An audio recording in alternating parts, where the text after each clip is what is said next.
Mike Peters. I've been the executive director of Basecamp going on 26 years. An opportunity came my way to start an inner city youth center. That rang true to my spirit as to reaching young people for Christ. Our foundation for ministry through Basecamp is a three-pronged approach of education, recreation, and spiritual. My name is Kelly Ellis.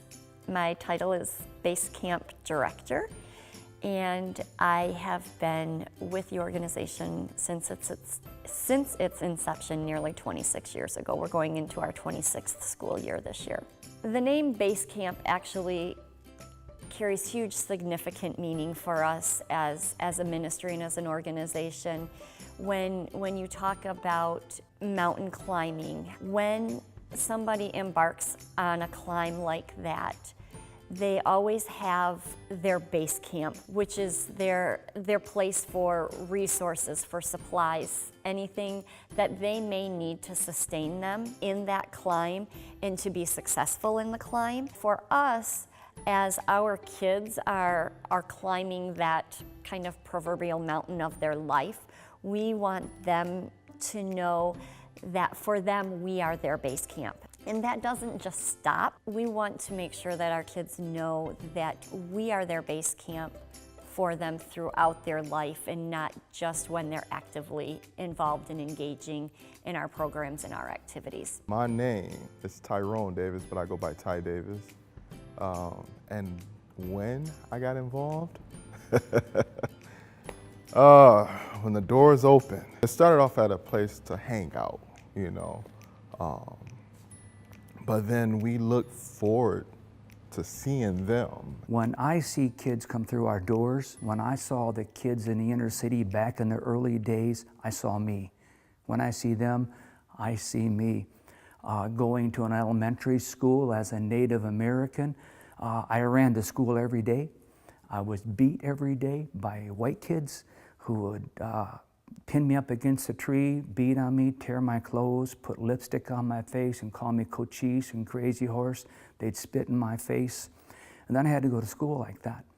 And entering into this classroom, the teacher would take roll call, and then she'd look at me and she'd call me up to the front. And as she brought me up to the front, she'd tell the kids, this is the way you shouldn't come to school.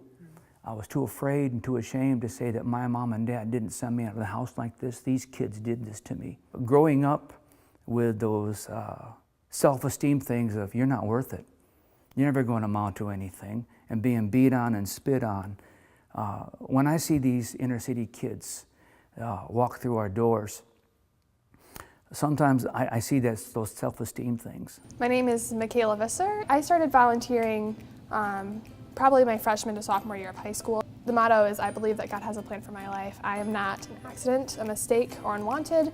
I'm valuable, gifted, and talented. God's love for me never ends. I'm a child of God. I'm a kid of destiny. That's something that I grew up reciting myself. So even when I felt like there were times where I didn't feel like I had value or didn't know what God's plans were for my life, I could firmly say that I still believe this because it was ingrained in me when I was 6, 7 years old. I grew up in a high school with mostly white middle-class students who had never set foot in inner city Grand Rapids. And this is such an opportunity to kind of peel back that veil of just not understanding and not seeing what life is really like for people 20 minutes away from our house.